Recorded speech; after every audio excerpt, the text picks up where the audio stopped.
and this will give you more in-depth steps and considerations needed if your flotilla or division is considering sponsoring a Sea Scout ship. Most of the considerations discussed tonight will be for a ship that is being organized by a flotilla and will be integrated into the flotilla activities.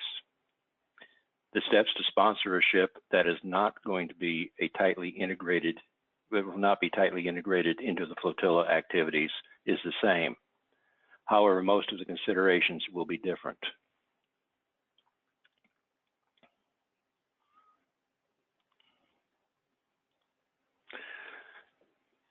Purpose is to give flotillas and divisions in-depth guidance for chartering Sea Scout ships. Okay, why are we supporting Sea Scouts? It's important to understand that the Coast Guard Auxiliary sought out this partnership with the Sea Scout program. The auxiliary has been looking for a way to train younger boaters at a time when they are most teachable, which is to say before they have a lifetime of experience doing it wrong. The auxiliary is very interested in identifying young adults who share our commitment to community service to the nation, and to cultivate civic awareness. We also want to build positive relationships with like-minded young adults and their parents with the expectation that they will become close allies to the Coast Guard and auxiliary. For the auxiliary, Sea Scout participation provides the auxiliary with a clearly defined method for teaching younger boaters how to be safe at an age when they are very teachable. It provides potential manpower for carrying out the auxiliary's public affairs missions at boat shows, scout fairs, and boat ramps. It also is a pathway to auxiliary membership and can enhance the auxiliary's ability to reach out to and recruit new constituencies into the recreational boating community. For the Coast Guard, our training young adults to be safe boaters means that American waterways will be safer. Working with Sea Scouts develops public support for the Coast Guard and its missions. And this initiative also is an additional source of potential Coast Guard Academy candidates and enlistees. Let's start out with some terminology, more on the scouting side. A ship is the basic unit in the Sea Scout program.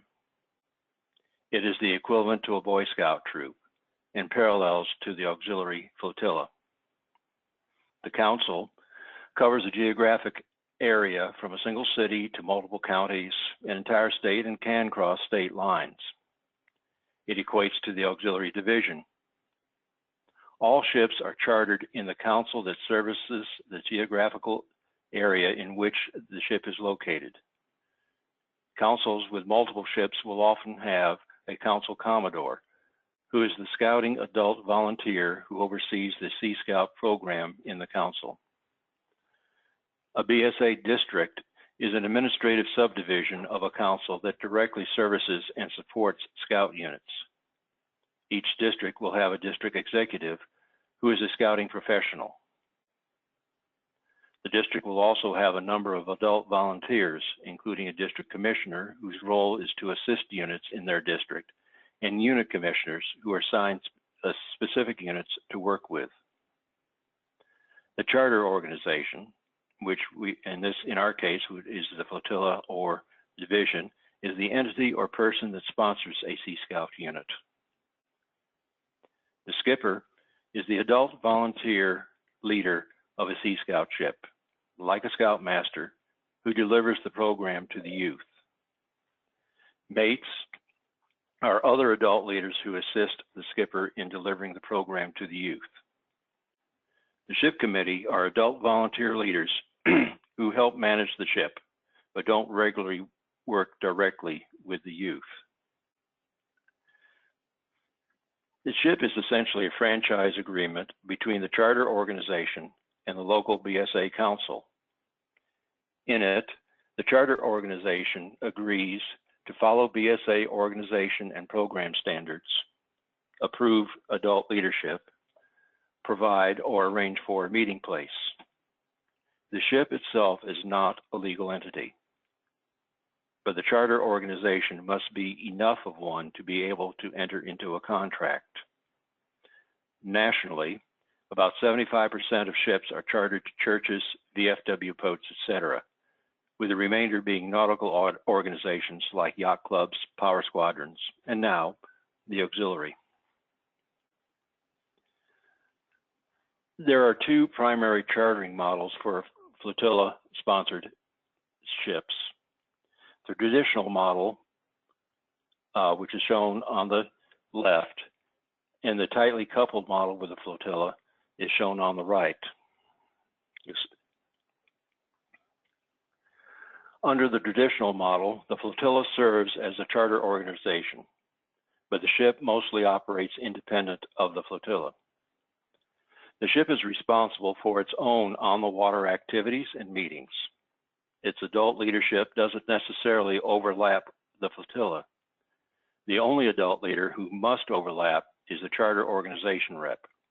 They must come from the flotilla. The ship is a customer of the flotilla for training, program, and activities, just as any other Sea Scout ship in the flotilla's AOR would be. Joint activities such as PA booths are opportunistic. There might be a few, there might be many. Under the tightly integrated model, the ship's activities are focused around the flotilla's activities, meetings, and training. Most of the ship's adult leadership is from the flotilla. The ship primarily uses the flotilla's facilities for its on-the-water program with order issuing authority concurrence. Auxiliary training is the primary focus of the youth and the youth seek qualifications such as boat crew, marine safety, TCO, vessel examiner, etc. Flotilla might anticipate a good number of youth would also join the auxiliary. The remainder of the presentation is going to assume that the flotilla will be sponsoring a ship that will be tightly integrated with the flotilla activities. Typically, a ship will have to decide either to have either weekly membership meetings or semi-monthly meetings. Whichever schedule is selected, keep it consistent for the scouting year, typically September through May. For summer and holidays, the schedule can change up. You want to have a consistent schedule so both the youth and adults can plan their time commitments. Also, you want to grow the ship with new youth, and having a set schedule gives the youth seeking a ship the knowledge that they can show up at a meeting at the meeting time and there will be someone there. It can be very frustrating to recruiting to have shifting times and locations. There are ships that meet in 2 different locations, but they do it consistently. The first meeting being at location A and the second at B, and always the same day and time for each location. I've been associated with a ship that ran both weekly meetings and semi-monthly meetings. I found the work was less for the semi-monthly meeting, but the attendance was spottier than the weekly. Weekly or bi-weekly will depend on what the youth want and the adults can commit to. One of the purposes Sea Scouts is to get the youth out doing what the ship is set up to do, whether it is sailing, kayaking, scuba, power boating, fishing, etc. If all the ship does is weekly or bi-weekly meetings, there will be no ship in short order. If all the activities are scheduled around the flotilla's PA, PE, BE, or PV events or activities, the ship will likely not thrive.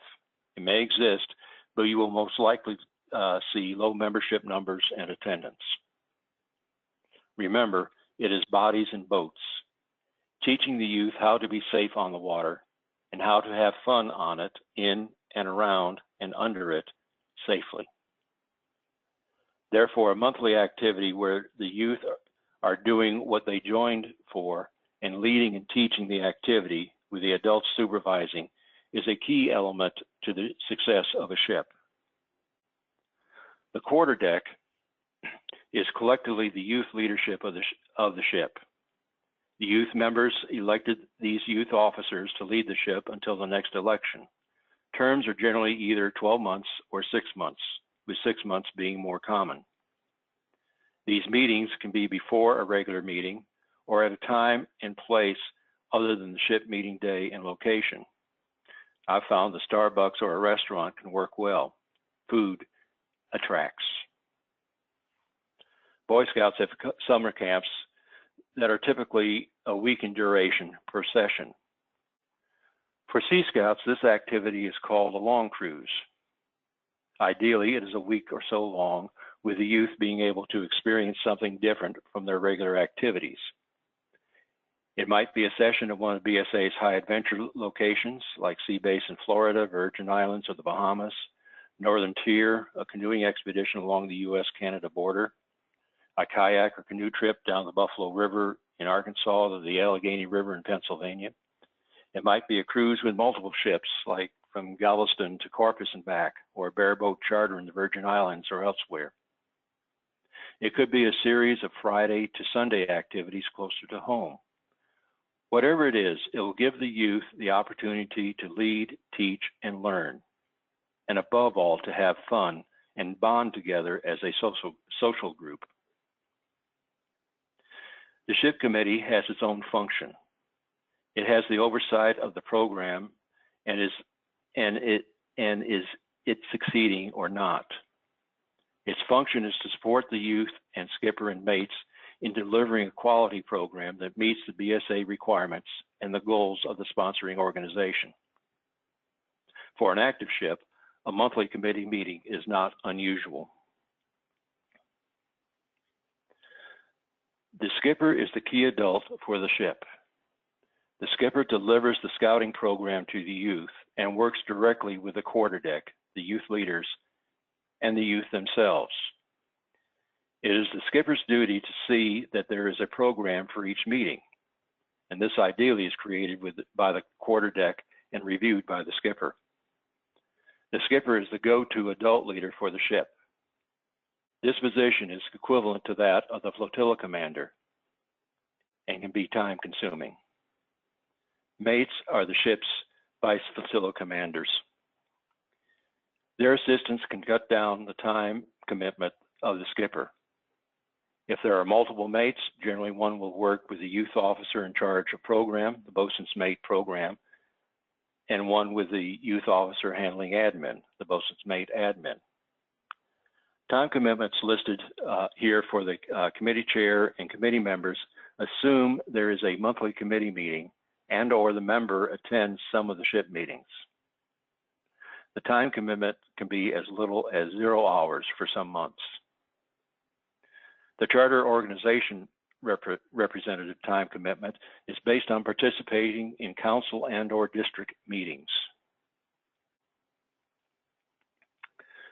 Well, what are the responsibilities of these roles and who should fill these various roles, or who should not fill them, might be also another way to put it.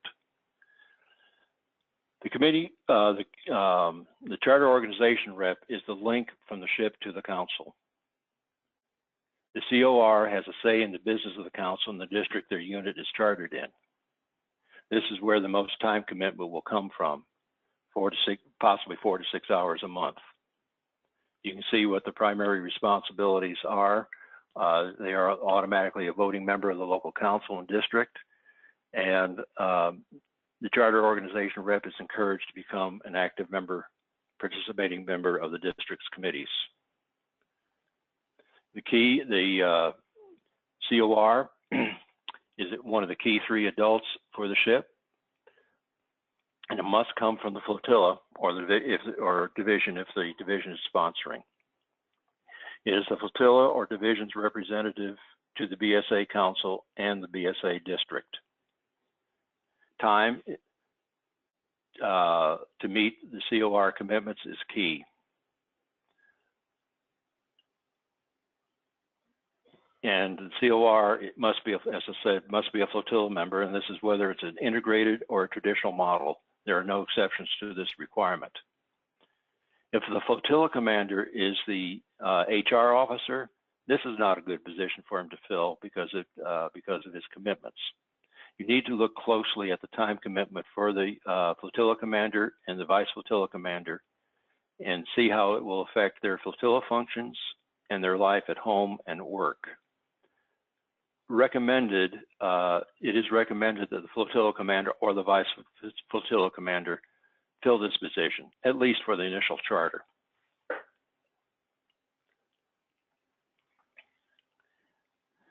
The duties of the ship committee are to select and review adult leaders and provide facilities for the ship meeting place. They sign off on the adult leader application, or the sign off on the adult leader application is the charter organization representative or his representative. And the committee chairman is often given this responsibility. The committee oversees the financial status and well-being of the ship. Very often, there is a committee member assigned to oversee fundraising activities. One committee member may be assigned as the treasurer. There can be another assigned to boats and gear, who has the responsibility to oversee the acceptance of equipment donations, the equipment upkeep, and costs in maintaining the equipment. And this member has to be ever vigilant for boat creep, the unit ending up with more boats and equipment than it needs for its program or that it can afford to maintain. There is generally a membership chair who reviews youth applications and helps with the recruiting. The committee needs to meet at the beginning of the scouting year and go through the budget that was ideally created with youth input, and generally one other time of year. It will meet if there are issues that need to be handled. It also oversees and is responsible for rechartering the ship. And this is an exercise in herding cats and takes place generally right around Thanksgiving and Christmas holidays. The timing may differ from council to council, but that's when it is for the councils down here. The committee as a whole, and the committee chair in particular, oversees the operations and program of the ship to make certain it conforms to the policies and standard of both the BSA and the chartering organization. The ship committee chair is one of the key 3 adult leaders. He has overall responsibility to see the ship follows the policies and standards of the Auxiliary and Boy Scouts of America. It is recommended that the committee chair come from the flotilla because of the oversight of the flotilla standards and policies, but this is not an absolute. I would not recommend the flotilla commander or vice flotilla commander take on this role, but it might be logical in some situations. Again, look at the time commitment when you are selecting an individual for the committee chair. The more the committee chair shows up at meetings and activities, the better informed he or she is about the program, about how the program is being delivered and received. With a tightly integrated model, most likely your committee members will come from the flotilla. It is not a requirement. Possibly the FSO Finance could be the treasurer, the FSO HR membership, the FSO Ops program, and FSO Materials, the boats and gear chair. In a traditional model, most likely these will have already been filled or identified prior to the flotilla being approached. And 2 committee members are required for initial charter, but it's better to have 4 or 5. Again, here we are with the skipper, and he serves as the key adult leader. He gives direction to the ship program while carrying out the most important duty, advising and coaching the officers as they plan, organize, and conduct the meetings and activities of the ship. And he is the liaison between the adult leaders, the charter organization, and the youth. Mates assist the skipper as directed and assume skipper's duties if the skipper is absent. Skipper is one of the key 3 adults, and is key to the successful program. Do not let the flotilla commander or the vice flotilla commander take on this responsibility. The time commitment, the candidate needs to be aware of the time commitment and be willing to accept it. The candidate needs to have the same commitment to being skipper as they would to being the flotilla commander. The skipper does not need to be an expert sailor or boater or kayaker. What the skipper needs to be is to be able to deliver the quality program in accordance to BSA policy, the Sea Scout manual, and the chartering organization policies. And they will have the most direct contact with the youth, and youth leadership will be most involved with planning and execution of the ship activities by the youth. What the skipper does need to be is he does need to be able to relate to the youth and effectively communicate with them, gain their trust and respect. The use of subservient leadership principles is also a part of the skipper's role. The mates of the VFCs of the ship, again, the time commitment is something to be considered. They're not required for the initial charter. However, it is recommended to have 1 or 2 to help spread the load of the skipper. There are no limits to the number of mates that a ship can have. Would recommend that 1 mate be assigned to work with the youth leader responsible for program and another responsible for administration. If there are adults who have sailing, boating, or other skills and do not want to commit to serve as skipper, have them register as a mate. Now for the other fun part called training. Training can be broken down into 4 topics. Mandatory.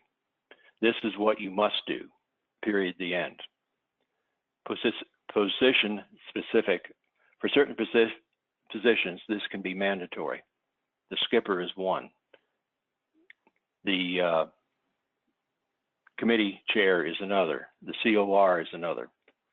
Not so much for members of the committee, but it should be, as should be the mates. Required. This additional training is required to lead certain activities. And then just general additional training, and this is optional training that will enhance the knowledge and capabilities of adult leaders to deliver a quality program. Youth protection training. For those who have been through multiple AuxScout training workshops and presentations, well, here it is again, and for good reason. No one can work directly with youth or hold an adult scouting leadership position without it. No YPT, no registration. It's as simple as that.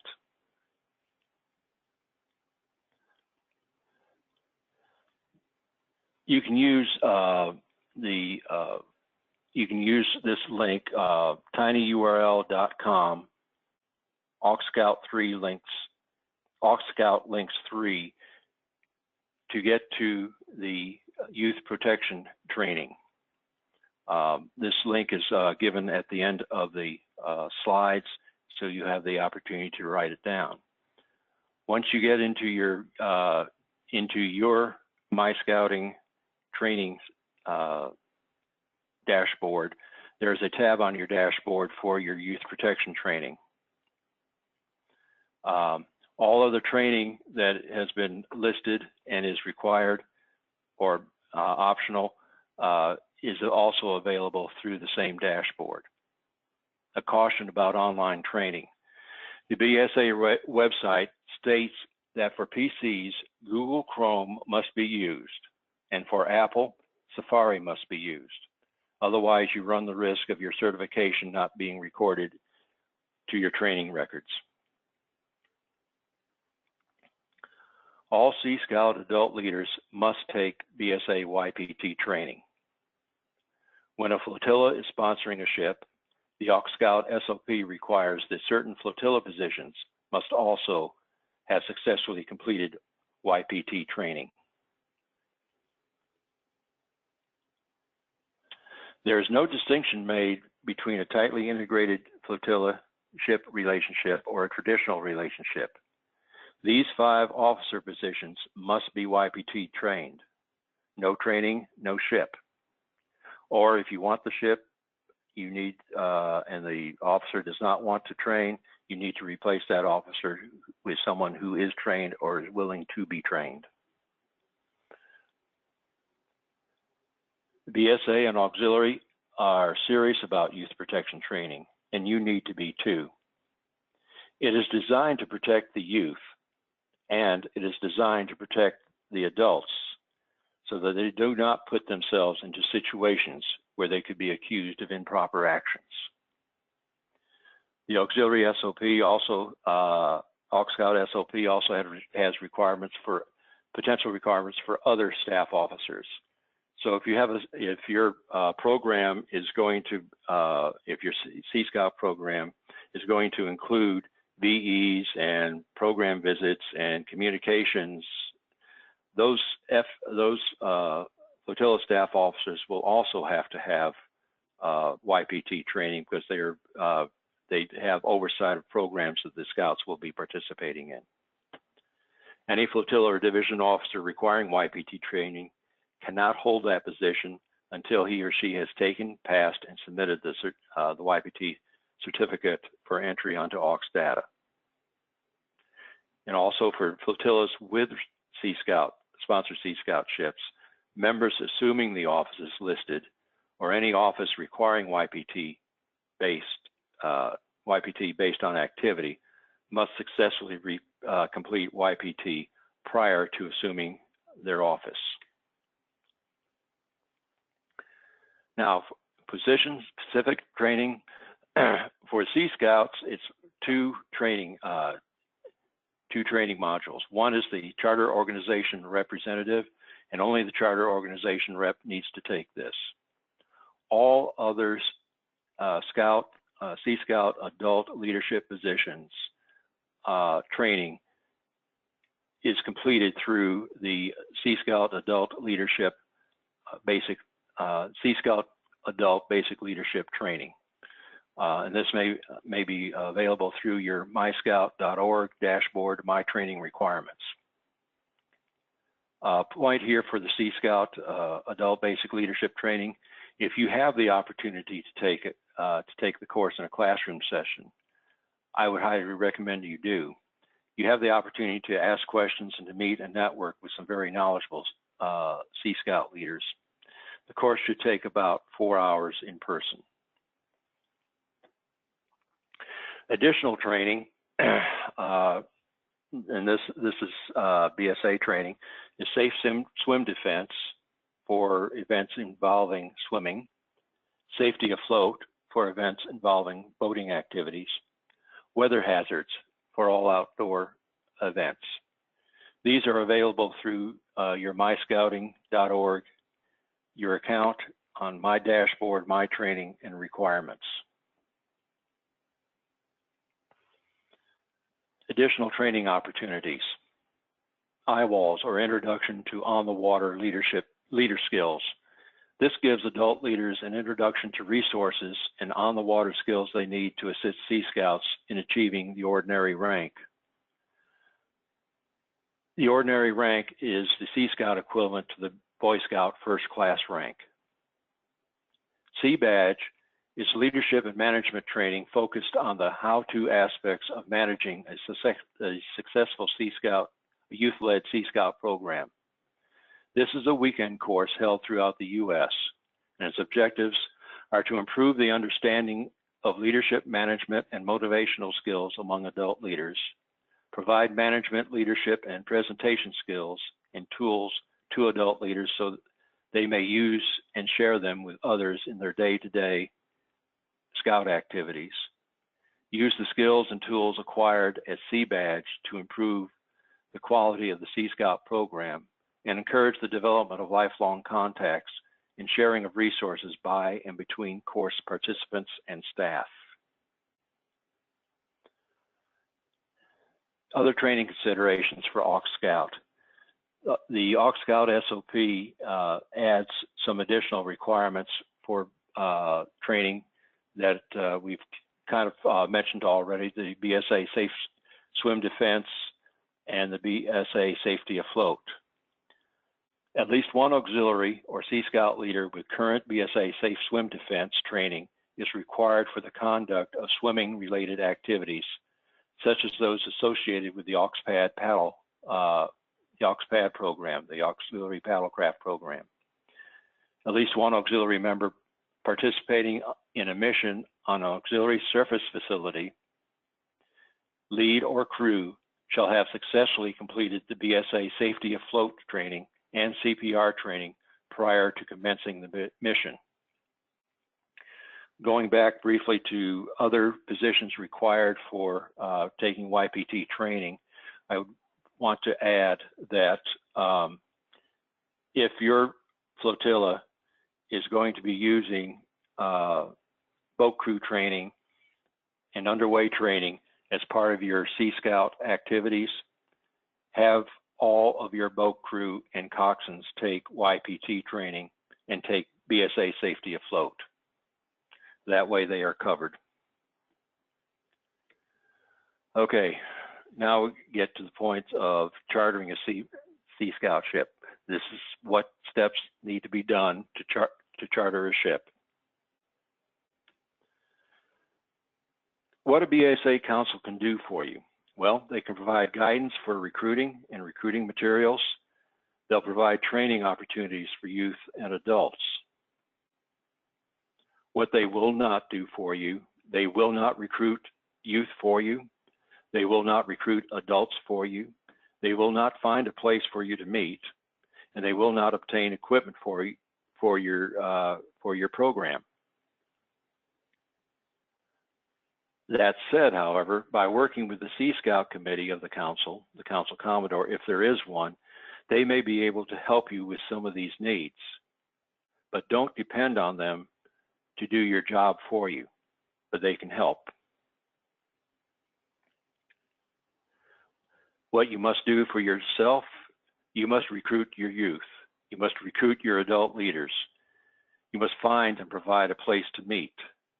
You must find and provide equipment for the program.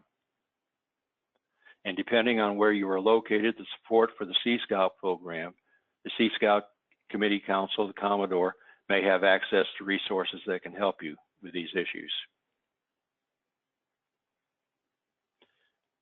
You need to recruit youth into the program. You, the flotilla and ship leadership, have to find them and sell them on the idea of joining you. Potential members can come from other scouting units, schools, churches, yacht clubs, junior civic organizations, neighbors, siblings of scouting youth, etc. If you look at potential encouraging other scouts to join the ship and potentially the flotilla, especially coming out of Boy Scout troops, the flotilla needs to get active within the district, the BSA district that they are located in, and the council, so that the scouting people learn who you are, what you have, what you can do, and you start to build a relationship with the local scouting community and gain their trust. Local councils also should have a list of scouts who have dropped and the reasons for their leaving. A council district executive may be able to provide you with a list of and contact information. There is no magic list of kids who are waiting for a ship, so you have to find them yourselves.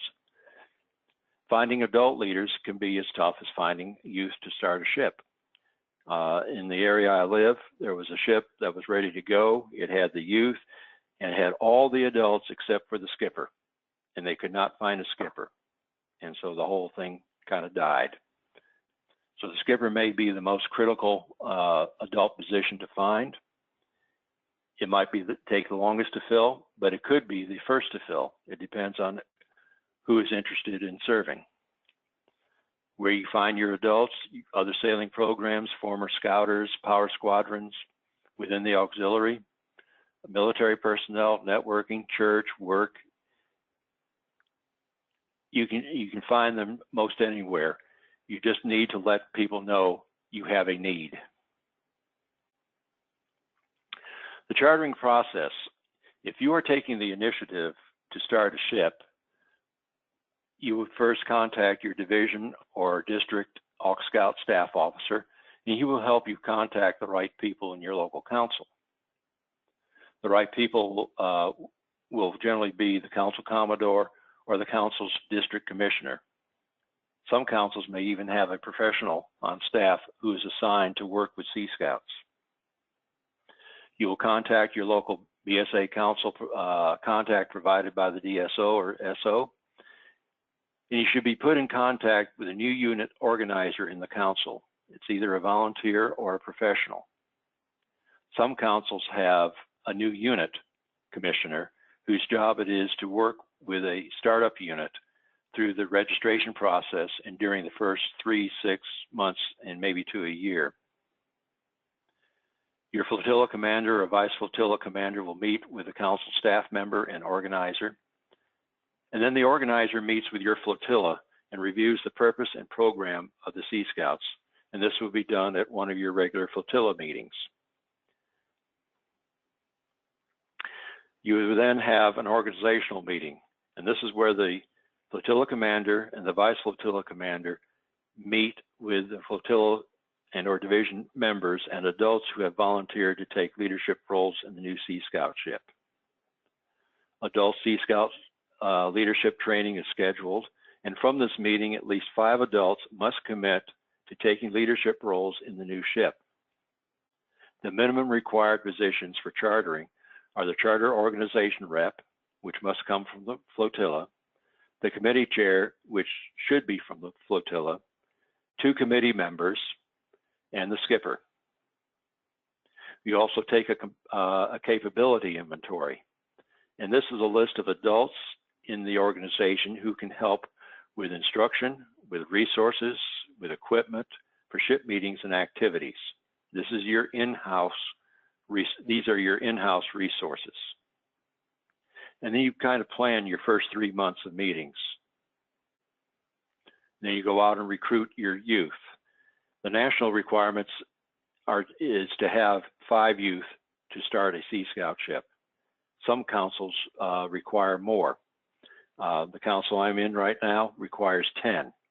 But this is where your Sea Scout Commodore and committee can help out, because they can go to the council and say, we want this ship, and they can pound the council down to accept something less than what the council has as a minimum requirement.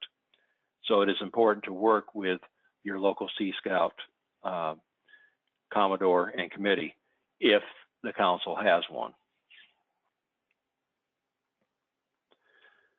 To be able to start ship operations and activities as soon as possible, the BSA unit application must be complete, and charter permission must be requested through the auxiliary chain of leadership and management to your DIROCs. The flotilla or division sponsored ship cannot start operations or activities until both approvals by BSA and DIROCs have been received. Now we'll quickly go through what the paperwork looks like.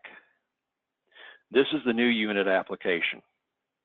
And it is signed by the executive officer, and the executive officer in this case would be the flotilla commander.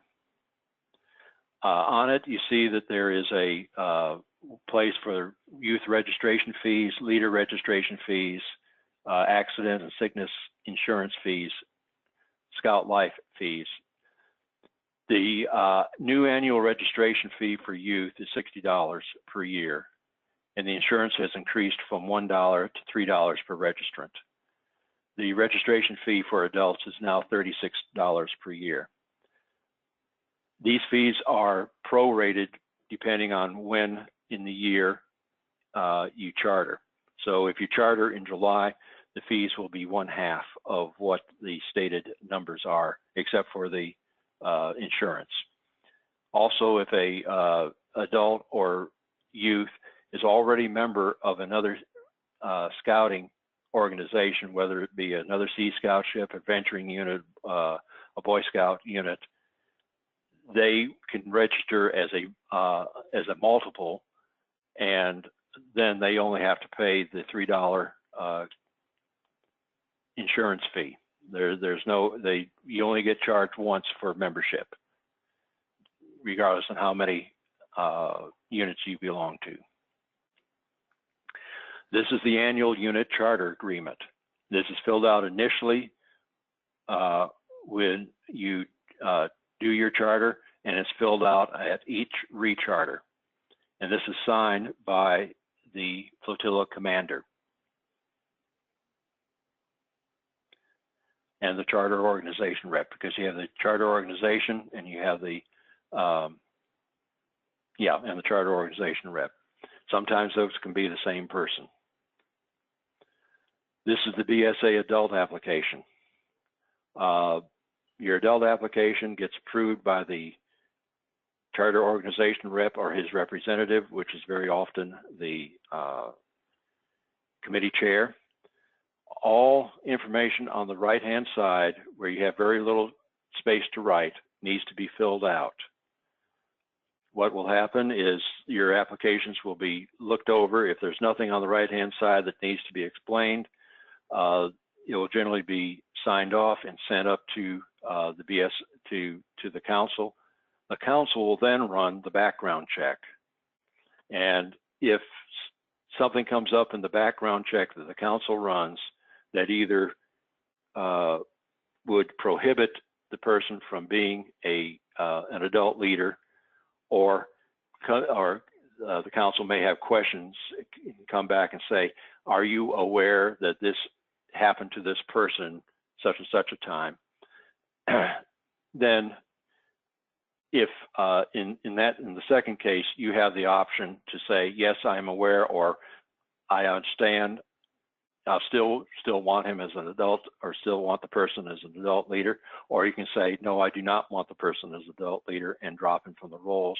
If the council comes back and says, this person is not qualified, we will not accept him as an adult leader, then that's where it sits. They will not tell you why. This background check authorization also needs to be filled out and signed and returned and turned in with the application. This is all part of the background check. This is for the initial registration.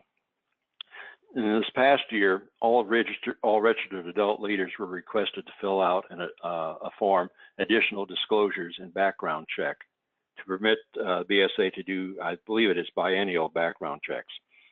I don't know if this is going to be required to be submitted at the initial chartering, with the initial chartering package, or if this will come into effect during the recharter process.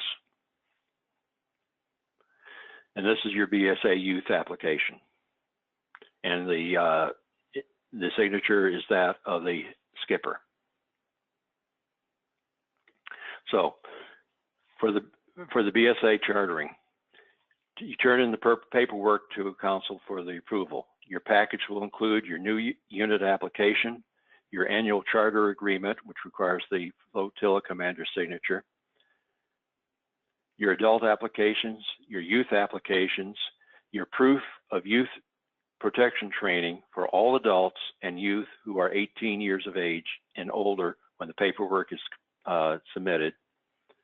The charter fee and insurance, this varies, but it could be about $100, and the registration fee for individuals. And this can vary, but it's $60 maximum for youth and $36 for adults. When you have your charter, when you have your BSA charter paperwork ready, you will also, by that time, have heard back from the council whether they will accept you as a charter organization. when you get that information and you have your BSA charter package ready to go in, then you can send in your request for authorization to charter a Sea Scout ship from the DIROCS through your chain of leadership and management, because you do need the information do need some information on the BSA chartering package. You need the ship's adult leaders, and you need the ship's youth roster. That has to be submitted, along with the flotilla commander will attest that all requisite leaders, staff officers, and members needing BSA YPT training have completed it, and that the local BSA council has expressed approval for the ship. Point on the BSA YPT training: if any of your leaders or staff officers or members have just taken the YPT training and do not yet have their have it recorded in AUX data, include a copy of their YPT certificate with your submittal to DIROCS. That will speed things along. Okay, when you have all this done and you're ready to send it up for a flotilla, this means that you send your request to your division commander, who will then approve and send it forward to the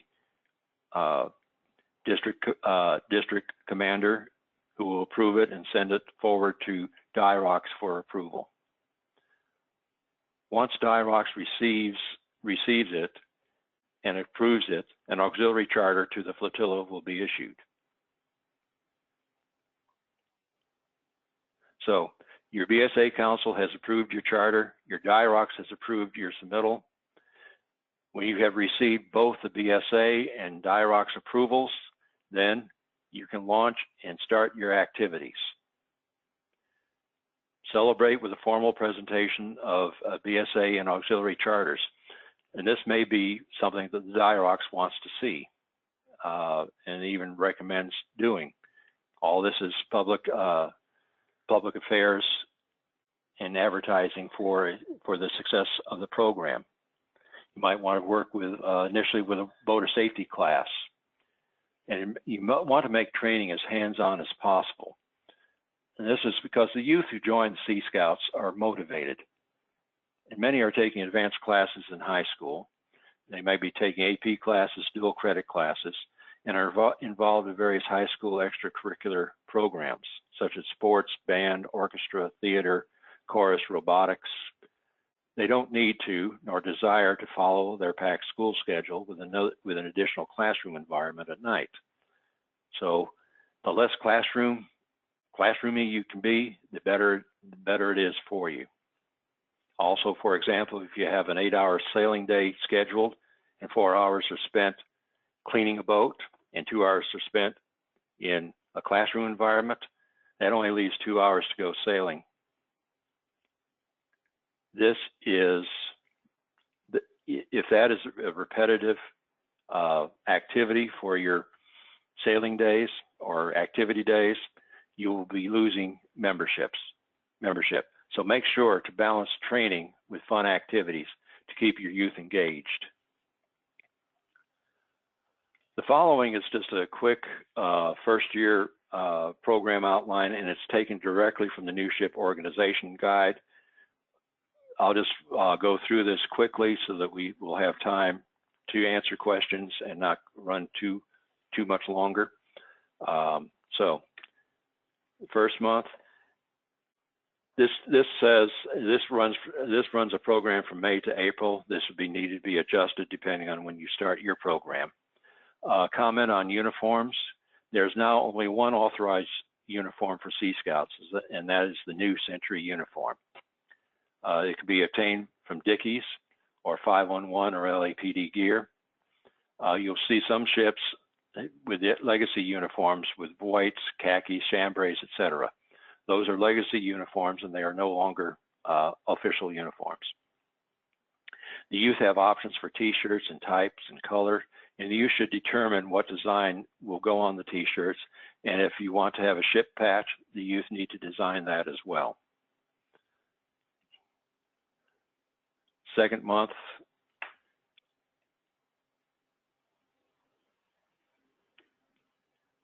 third month, fourth, they're talking about doing a long cruise or super activity. Long cruises can take quite a while to plan depending on how complex they are, especially if you're doing something like going to the Virgin Islands or something like that. So a 4-month planning period generally would not be suitable to properly plan a long cruise, especially with a new and learning Sea Scout ship for both youth and adults. But consider this: if you plan, let's say 3 consecutive weekends on Friday, Saturday, and Sunday, for 3 consecutive weekends to do things, to go out and work on skills, to bond, to enjoy each other's company, that will work, and that counts toward your long cruise or super activity.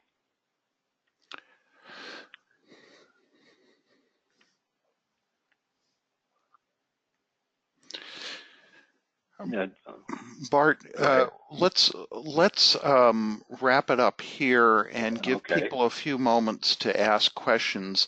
This presentation is available on the What Training is Available page on AuxScout Wiki. For those of you who have been monitoring the chat box, I included information on where that was and how to get to it and so on. And we'll be posting a recording of this workshop. Probably it'll take us about a week to get to that, but the PowerPoint will be available in the next day or two. So we've been asking, you've been asking questions, and I've been answering them as we go along. So we have some questions that are coming in on the chat box. Paul is asking, can an adult applicant be denied at the ship level? And the answer is yes. If there are 2 ways they can be denied. One is if the chartered organization, which in this case is the flotilla or division, deems that the adult applicant is unsuitable to serve as an adult with the ship, they can be turned down at that level. They can also be turned down when their application is submitted to the local Scout Council, and if something turns up in their background check that makes them unsuitable to work with youth, then the chartered organization representative will be notified of that fact, and that adult will not be allowed to work with the youth. And it's better to get people caught at that point than to have problems that we could have prevented. Are there other questions?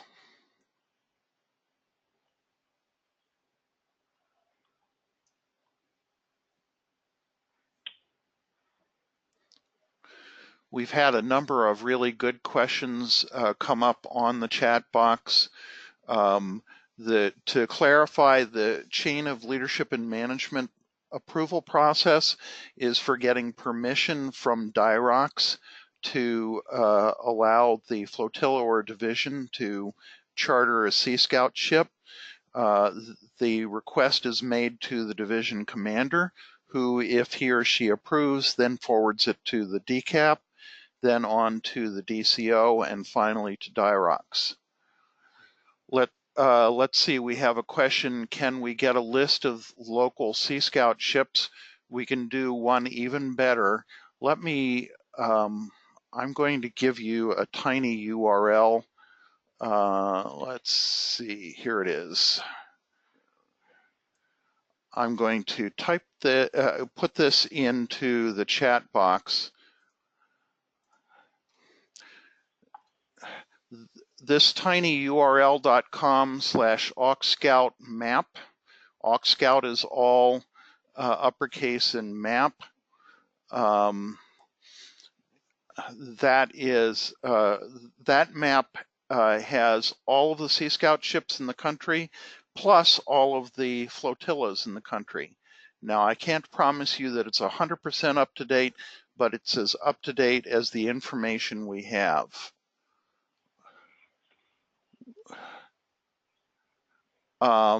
Let's see, we have a question for adult applicants. Would these individuals be denied auxiliary admission?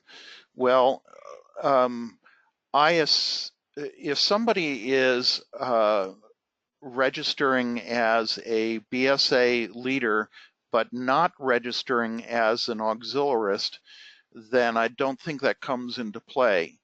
If someone wants to be a BSA leader and an auxiliarist, they would have to fill out both the BSA membership application and the auxiliary membership application. And of course, they'll go through a background check with both organizations. So each organization has its own standards, but they're looking for more or less the same things, I think. So I think that's about as specific as I can be about that. Are there other questions?